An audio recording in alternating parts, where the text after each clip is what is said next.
প্রত্যেক দিনের মতো আজকে আবারও একটি রেসিপি নিয়ে আপনাদের সামনে হাজির হলাম। আজকে একদমই সহজ সাধারণ 10 মিনিটে তৈরি হয়ে যাবে কাঁকরোলের একটি রেসিপি আপনাদের সাথে শেয়ার করব। নমস্কার বন্ধুরা, মাই কিচেন মাই ব্লগে সবাইকে আবারও একবার স্বাগত। আসুন তাহলে শুরু করা যাক আজকের রেসিপি। আজকের রেসিপি বানানোর জন্য এখানে আমি বেশ কিছুটা পরিমাণ কাঁকরোল ঠিক এইভাবে গোল গোল করে কেটে নিয়েছি। বেশি মোটাও না আর বেশি পাতলা করেও কাটি নেই, ঠিক এইভাবে করে কেটে নিয়েছি। তো কাঁকরোলগুলি কেটে নেওয়ার পর প্রথমেই খুব ভালো করে 2-3 বার জল পাল্টে পাল্টে ধুয়ে নেব। তো কাঁকরোলগুলি ধুয়ে তুলে রাখার পর ওই জলের মধ্যেই বেশ কিছুটা পরিমাণ আলুও আমি কেটে রেখেছি, তো সেই আলুগুলিকেও ধুয়ে নেব। তো আজকে কাঁকরোল আর আলু দিয়ে রেসিপিটি তৈরি করব, যেটা কিন্তু খুব সহজ সাধারণ একটি রেসিপি।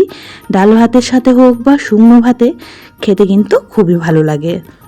তো এখানে আলুর পরিমাণটা একদমই কম নিয়েছি আর আলুগুলিকেও একদমই গোল গোল করে কেটে নিয়েছি। তো আলু আর কাঁকরোল খুব ভালো করে ধুয়ে একটা প্লেটের মধ্যে রেখে দিয়েছি। তো আজকের রেসিপিটি আমি তৈরি করব পোস্ত দিয়ে, তার জন্য একটা বাটির মধ্যে এখানে নিয়ে নিচ্ছি 2 চামচ পরিমাণ পোস্ত। সামান্য কিছু উপকরণ দিয়ে একদমই হাতে সময় কম থাকলে এই রেসিপিটি বানিয়ে ফেলুন আর গরম গরম ভাতের সাথে পরিবেশন করুন, খেতে কিন্তু অসাধারণ লাগে। তো এখন রেসিপিটি তৈরি করার জন্য গ্যাসের মধ্যে একটা কড়া বসিয়ে এখানে দিয়ে দিয়েছি 1 চামচ পরিমাণ সর্ষের তেল। তেলের পরিমাণটাও কিন্তু একদমই কম ব্যবহার করেছি। তো তেল খুব ভালোভাবে গরম করে নিয়ে এখানে ফোড়ন হিসাবে ব্যবহার করছি খুব সামান্য পরিমাণ একটু গোটা জিরে, আর সাথে দিয়ে দেবো 3টে চেরা কাঁচা লঙ্কা। তো এটাই আজকে ফোড়নে ব্যবহার করছি। তো ফোড়নগুলিকে কয়েক সেকেন্ড সময় নিয়ে ভেজে নেব। ফোড়নের কালার চেঞ্জ হয়ে গেলে কেটে রাখা আলুগুলি প্রথমেই দিয়ে দিচ্ছি। যেহেতু আলুগুলিকে একটু মচমচে করে ভেজে নেব, তার জন্য আলুগুলি কিন্তু প্রথমেই ভেজে নিচ্ছি। আপনারা কাঁকরোল আলু দুটোই একসাথে দিয়েও ভেজে নিতে পারেন। তো আলুগুলি তেলের মধ্যে বেশ কিছুক্ষণ সময় একটু নাড়াচাড়া করে নিয়ে ঢাকা চাপা দিয়ে রান্নাটি করে নেব 1 থেকে 1.5 মিনিট সময় নিয়ে।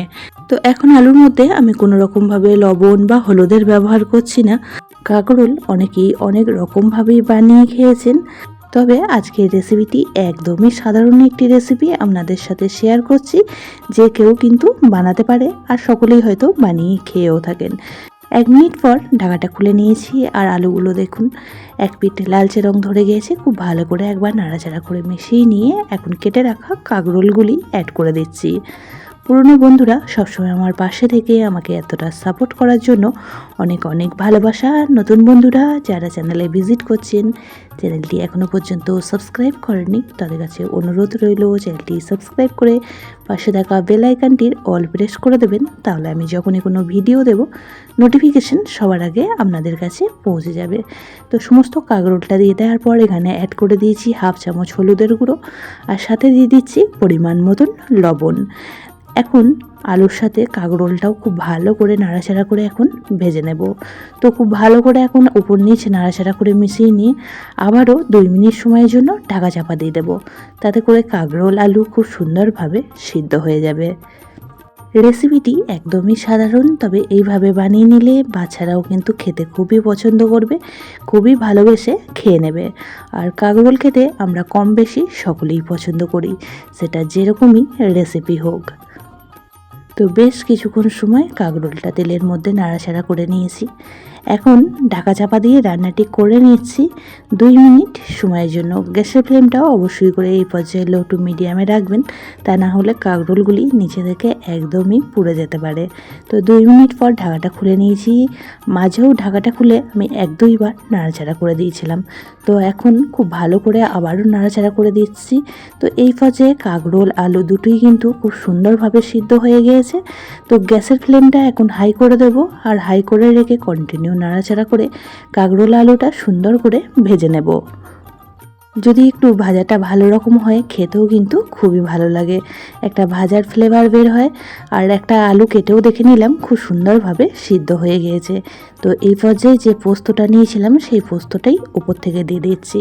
তো এখন আমি হাফ পোস্ত ব্যবহার করেছি। তো পোস্তটা দিয়ে খুব ভালো করে নাড়াচাড়া করে মিশিয়ে নিচ্ছি। আর এই পোস্তটা দেওয়ার কারণে এই কাঁকরোল আলু ভাজাটা খেতে কিন্তু আরও বেশি ভালো লাগে। আপনাদের হাতের কাছে পোস্ত থাকলে অবশ্যই একটু পোস্ত দিয়ে এইভাবে ভেজে নেবেন। আর যদি পোস্ত না থাকে পোস্ত ছাড়াও ভেজে নিতে পারেন, তাতে করেও কিন্তু খেতে খুবই ভালো লাগে। তবে পোস্ত দিলে পোস্তটা যখন মুখে পড়ে পোস্তর ফ্লেভারটা কিন্তু খুবই ভালো লাগে। তো খুব ভালো করে নাড়াচাড়া করে মিশিয়ে নিয়ে আবারও বেশ কিছুটা পরিমাণ পোস্ত উপর থেকে ছড়িয়ে দিলাম। তো বেশ কিছুক্ষণ সময় এইভাবেই নাড়াচাড়া করে খুব ভালো মতন মিশিয়ে নেব পোস্তটা।